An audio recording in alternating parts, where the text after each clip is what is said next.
तो नमस्कार बच्चों, आज से हम लोग शुरू करने जा रहे हैं 9th क्लास के गणित का पहला चैप्टर है नंबर सिस्टम। ठीक है, तो गणित पढ़ने से पहले हम लोग कुछ गणित में हम लोगों को कैसे पढ़ना है इसके बारे में समझ लेते हैं। तो 9th क्लास का जो गणित है बहुत बेसिक गणित है, यह सभी जगह आपको आवश्यकता पड़ेगी इसकी। मतलब समझ लीजिए कि जो भी कंपटीशन हो, जनरल कंपटीशन हो या कोई भी ऐसा कंपटीशन हो या 11th हो या कोई भी क्लास हो, वहाँ पर आपको एक बेस तैयार करने के लिए यह बहुत आवश्यक है 9th क्लास के गणित को पढ़ना।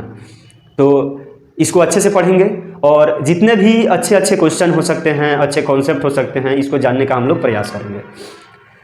तो चलिए शुरू करते हैं और रेगुलर आप लोग जरूर मतलब कि इसको पढ़िए, समझिए, क्योंकि गणित जो है, गणित और संगीत प्रतिदिन अभ्यास से ही होता है। बिना अगर इसका अभ्यास आप लोग छोड़ देंगे तो यह संभव नहीं है, इसमें अच्छा आप नहीं कर सकते हैं। इसलिए जरूरी है कि आप लोग प्रतिदिन इसका अभ्यास करें, इसको समझें, तभी जाकर के आपको गणित अच्छे से समझ में भी आएगा और इसमें कुछ आप लोग अच्छा कर भी सकते हैं। केवल गणित में अगर आपका कॉन्सेप्ट अच्छा है तो आप लोग अच्छे से अच्छे क्वेश्चन को बना सकते हैं। तो इस तरह से हम लोग आज से शुरू करने जा रहे हैं गणित का पहला चैप्टर नंबर सिस्टम।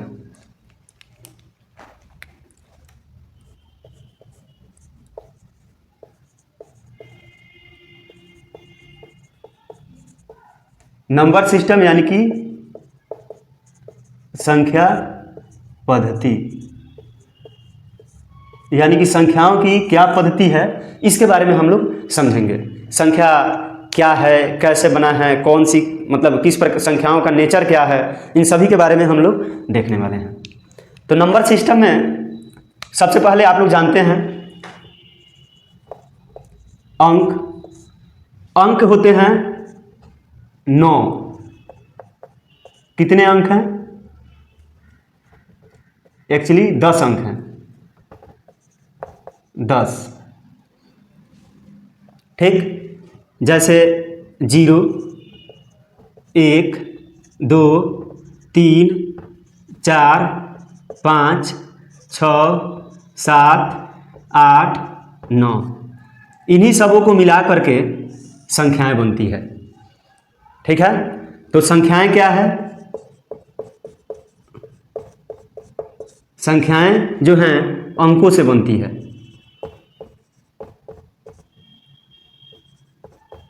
संख्याएं किसके द्वारा बनती है?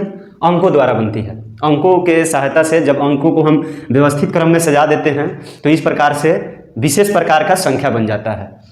चलिए, तो अब ये जो संख्या है हम लोग समझ लिए कि संख्या किससे बना? अंकों से बना। और अंक 10 होते हैं। इस प्रकार से 10 अंक हैं, 2 2 4 1 5, 3 2 5 5 5 10 अंक हैं। और 10 अंकों की सहायता से ही कोई भी संख्या बनाई जाती है। जैसे अगर मान लीजिए 7840 है, 7840 में 7 है, 8 है, 4 है, 0 है, मतलब इसी में से कोई अंक आएगा। जैसे 9653 है, 9653 में 9 है, 6 है, 5 है, 3 है। उसी प्रकार से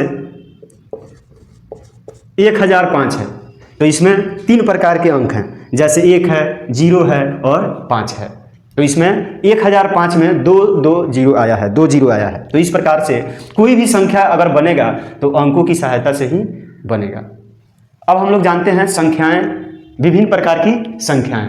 जैसे विभिन्न प्रकार की संख्याओं में पहला जैसे प्राकृत संख्या है, नेचुरल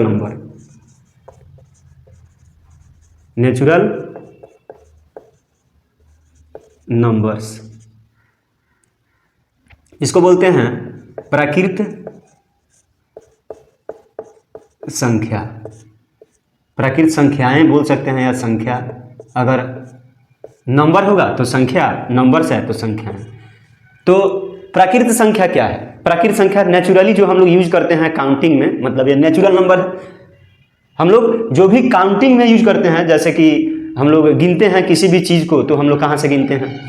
1 से गिनते हैं। तो इस प्रकार से यह 1 से शुरू होता है, यानी कि गिनती की संख्या। गिनती की संख्या, किसकी संख्या? गिनती की संख्या को क्या बोलेंगे? प्राकृत संख्या बोलेंगे। जैसे अब ये नेचुरल नंबर है तो इसका डिनोटिंग लेटर जो होगा एन होगा, एन से हम लोग सूचित करेंगे और इस प्रकार से हम एक बॉक्स बनाते हैं। मतलब ये एक तरीका है रिप्रेजेंट करने का, व्यक्त करने का। तो 1 2 3 4 5 6 इस प्रकार से आगे तक बहुत सारी संख्याएं होगी। अब कहेंगे कि क्या 100 तक प्राकृत संख्या है कि नहीं? उसके बाद नहीं है, मतलब गिनती अधिकांशतः बच्चे जो हैं 100 तक गिनते हैं, फिर रुक जाते हैं। तो 100 के बाद भी गिना जाता है। अगर 100 से ज़्यादा कोई वस्तु होती है तो हम लोग 100 के आगे भी मतलब गिनते हैं, काउंट करते हैं। तो इस प्रकार से प्राकृत संख्याएं जो हैं वो 100 के बाद भी है, 101 102 103 104, उसी प्रकार से 1000 के बाद, मतलब आप इसको गिनते रहो, दिन भर में समाप्त नहीं होने वाला है। मतलब प्राकृत संख्याएं जो हैं अपरिमित हैं, मतलब बहुत सारी प्राकृत संख्याएं, अनंत हैं प्राकृत संख्याएं। तो इस प्रकार से प्राकृत संख्याएं जो हैं 1 से गिना जाता है और अनंत तक है, बहुत सारी प्राकृत संख्या है। उसी प्रकार से आता है होल नंबर। क्या चीज? Whole number. होल नंबर्स, पूर्ण संख्याएं, पूर्ण संख्याएं। अब ये पूर्ण संख्या है, यानी कि अगर प्राकृत संख्या के परिवार में 0 मिला दें तो ये हो जाएगा होल नंबर। यानी कि शून्य को अगर शामिल कर दें, शून्य के साथ प्राकृत संख्या, बस यही है होल नंबर। शून्य के साथ प्राकृत संख्या, ऑन, ON, ऑन, या इसको नो भी बोल सकते हैं। प्राकृत संख्या में शून्य मिला देने से क्या बन जाएगा? प्राकृत संख्या में केवल शून्य मिला दीजिए, हो जाएगा whole number, complete. No, no. अगर आपसे कोई पूछे कि होल नंबर क्या है तो आप इसको बोल सकते हैं नो। मतलब सामने वाला आदमी समझेगा कि वो आप बताना नहीं चाहते हैं, लेकिन नो का मतलब है नेचुरल नंबर और आप वो नहीं है, ये शून्य है, 0 है। तो ये हो गया यानी होल नंबर। तो नेचुरल नंबर में मिला दीजिए गोल नंबर, नेचुरल में मिलाइए गोल नंबर, हो जाएगा होल नंबर। तो इस प्रकार से ये हो गया होल नंबर। अब होल नंबर का रिप्रेजेंट कैसे करेंगे? तो W से, शून्य से शुरू कीजिए, 0 1 2 3 4 और भी आगे बहुत सारी संख्याएं हैं। तो ये हो गया होल नंबर। अब आते हैं इंटीजर्स पर। इंटीजर्स,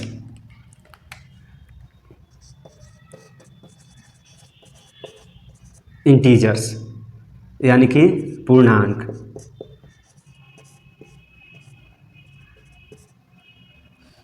पूर्णांक क्या है? तो पूर्णांक जो है वो समझिए नाम में ही छुपा हुआ है। पूर्णांक यानी पूरा अंक, पूरा बना हुआ, मतलब पूरा संख्या, पूरा पूरा होना चाहिए, आधा नहीं, ठीक है? बटा में नहीं, दशमलव में नहीं, पूरा बोला जा सके। जैसे 17 25 5 2 9 13 22 106 305, ये सभी जो हैं समझिए कि ये इंटीजर्स है। अब इंटीजर्स में निगेटिव भी आता है, जैसे -4 -2 -1 -10 -20, मतलब ये सभी जो हैं इंटीजर्स होते हैं। यानी कि पूरा, इसको बोल सकते हैं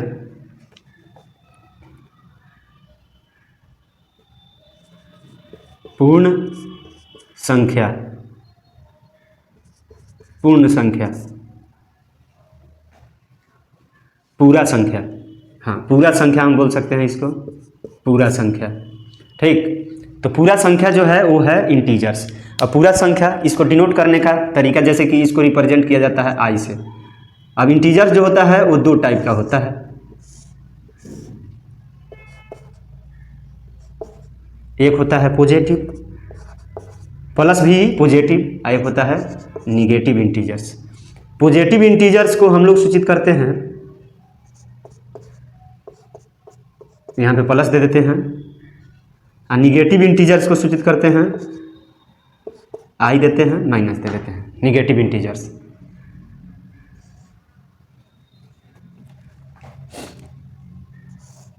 अब पॉजिटिव इंटीजर्स क्या हो गया? जैसे 5 7 2 15 एंड सो ऑन, ये सभी पॉजिटिव इंटीजर्स हो गए। उसी प्रकार से निगेटिव इंटीजर्स -1 -2 -13 -20, ये सभी निगेटिव इंटीजर्स हो गए। और भी बहुत सारे होंगे, अब आप कहेंगे कि शून्य क्या है, शून्य भी है, शून्य भी पूरा है, शून्य क्या है? तो शून्य ना तो पॉजिटिव है और ना ही निगेटिव है, मतलब इसके लिए एक विशेष,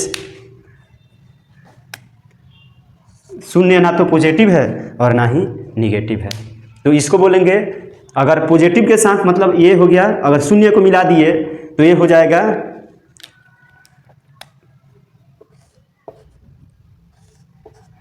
अगर शून्य पॉजिटिव में मतलब अगर मतलब इसको बोला जाए कि शून्य क्या है, तो शून्य नॉन निगेटिव हो गया। अगर इधर से बोला जाए नॉन निगेटिव, शून्य को शून्य के साथ अगर इसको मिलाया जाए तो नॉन निगेटिव हो जाएगा, क्योंकि निगेटिव नहीं है और शून्य निगेटिव नहीं है, तो नॉन निगेटिव हो गया। नॉन निगेटिव माने और ऋणात्मक संख्याएं, तो इसको बोलेंगे नॉन निगेटिव, नॉन निगेटिव और ऋणात्मक संख्याएं, इसको बोलेंगे non positive, non positive numbers. ठीक, तो शून्य है, ना ही धनात्मक और ना ऋणात्मक। अब हम लोगों को कुछ तथ्यों पर विचार करने हैं।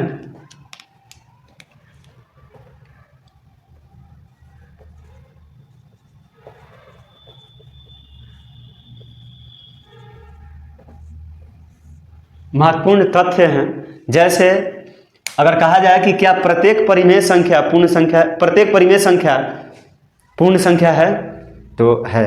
इसको बोल सकते हैं प्रत्येक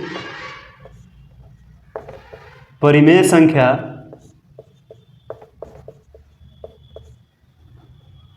पूर्ण संख्या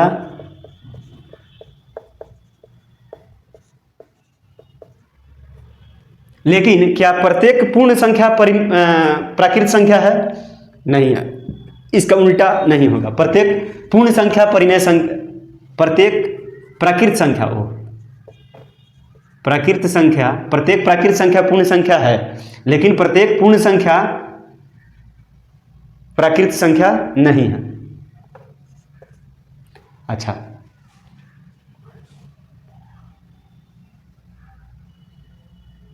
इसको उल्टा नहीं होगा, मतलब अगर इसका विलोम लिखा जाए है, लेकिन इसका विलोम सत्य नहीं है, विलोम असत्य होगा। विलोम का मतलब कि प्रत्येक पूर्ण संख्या प्राकृत संख्या है, प्रत्येक प्राकृत संख्या पूर्ण संख्या है, ठीक है, लेकिन प्रत्येक पूर्ण संख्या प्राकृत संख्या नहीं है। उसी प्रकार से अब हम लोग देखेंगे कि शून्य क्या है। शून्य न तो पॉजिटिव नंबर है, मतलब शून्य न तो पॉजिटिव इंटीजर है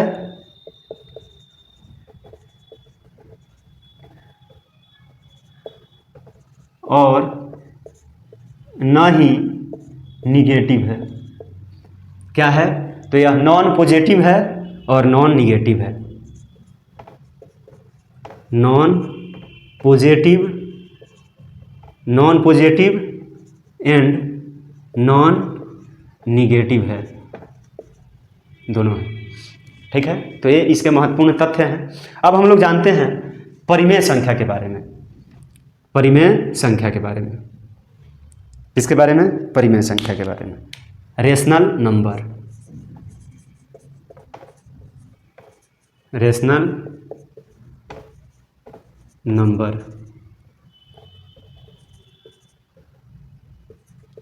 परिमेय संख्याएं।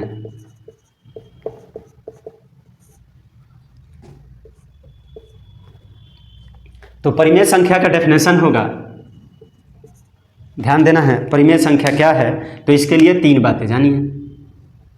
पहला बात कि यह p/q का रूप का हो, चाहे a/b के रूप का हो, p/q के रूप का हो, ठीक, या p/q के रूप का हो, जहां p और q दोनों पूर्णांक यानी इंटीजर्स हो। ध्यान से, दोनों पूर्णांक होना चाहिए, वो निगेटिव भी चलेगा, पॉजिटिव भी चलेगा। निगेटिव या पॉजिटिव हो सकता है, पूर्णांक क्योंकि निगेटिव पॉजिटिव हो सकता है। और दूसरी बात यह है कि q is not equal to 0 होना चाहिए, मतलब नीचे 0 नहीं होना चाहिए, ठीक है, तब ये परिमेय संख्या होगा। तो यहाँ पे नीचे हर में 0 नहीं होना चाहिए। अब परिमेय संख्या का जो डिनोटिंग लेटर है वो r है, रेशनल नंबर या q है, q या r बोल सकते हैं।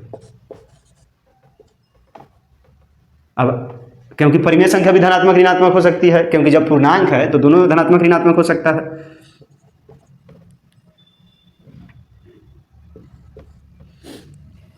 तो जैसे परिमेय संख्या हो जाएगा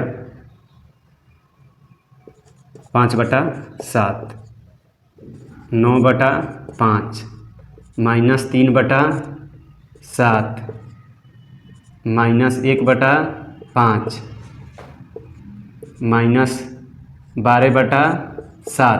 ध्यान देना चाहिए, उभयनिष्ठ कुछ नहीं होना चाहिए, ठीक है, मतलब ऊपर और नीचे में कुछ उभयनिष्ठ गुणनखंड नहीं होना चाहिए। जैसे कि मान लीजिए अगर लिखा जाए 20/8, 20/8 लिखा जाए तो इसमें उभयनिष्ठ है 4, जैसे 4 दूनी 8 और 4 पचे 20, मतलब दोनों 4 से कट जाएगा, तो ये तो एक्चुअल में 5/2 हो गया, तो ये इसका तुल्य संख्या हो गया, मतलब इसी के तुल्य है, ठीक है, ये इस प्रकार से।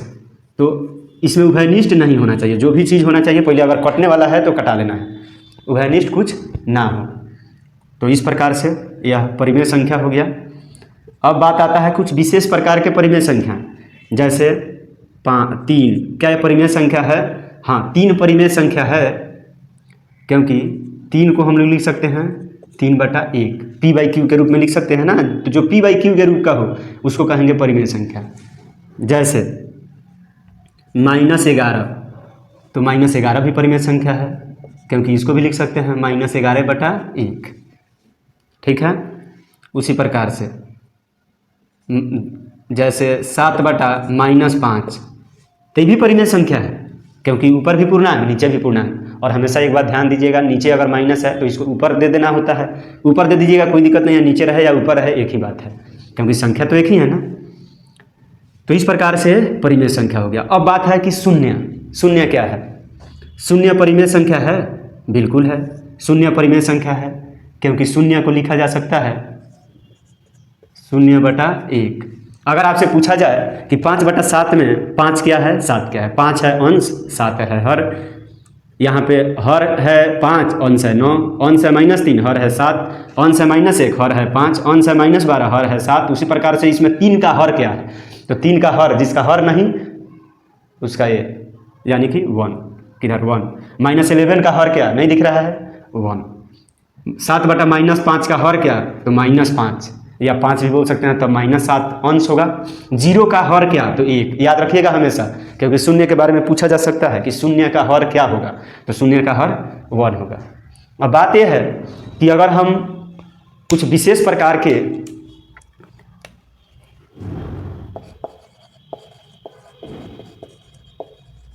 इम्पोर्टेंट कुछ बात को लेकर के चलें, जैसे मान लीजिए अगर 0, जैसे 0/5 हो।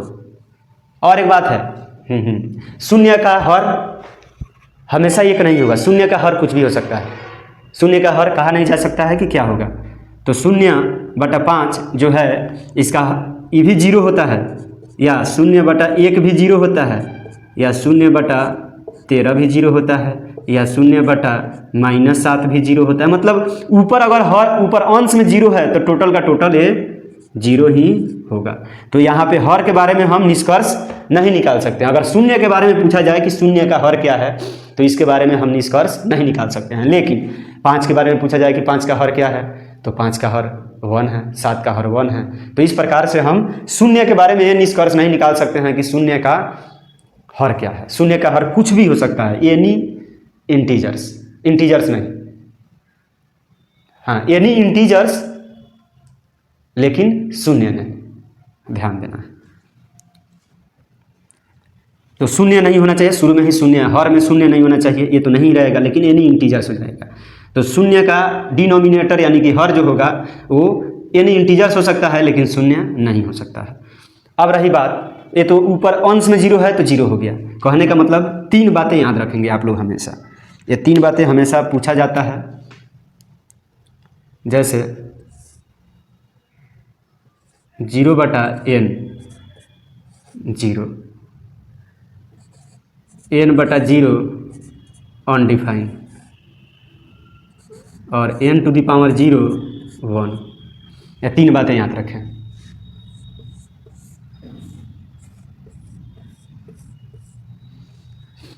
तीन बातें हमेशा याद रखें, क्योंकि अगर हर में 0 आएगा तो अपरिभाषित हो जाएगा, अनडिफाइंड हो जाएगा, क्योंकि डेफिनेशन था इसका कि हर में 0 नहीं होना चाहिए, या तो हर में 0 है तो ये अनडिफाइंड हो गया। अंश में 0 है तो 0, और n⁻0 अगर किसी चीज़ का पावर 0 है तो वह 1 होगा। अब यह 1 कैसे होगा? सो देखिए, इसका भी कुछ कॉन्सेप्ट है कि n का पावर 0 होगा तो कैसे होगा। ये तो हो गया, हम बता देते हैं कि n का पावर 0 अगर है तो वो कैसे होगा 0। चलिए,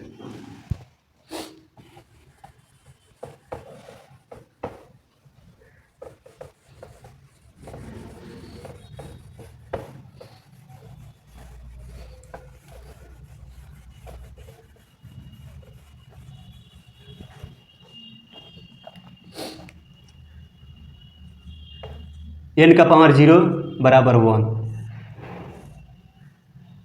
कैसे होता है?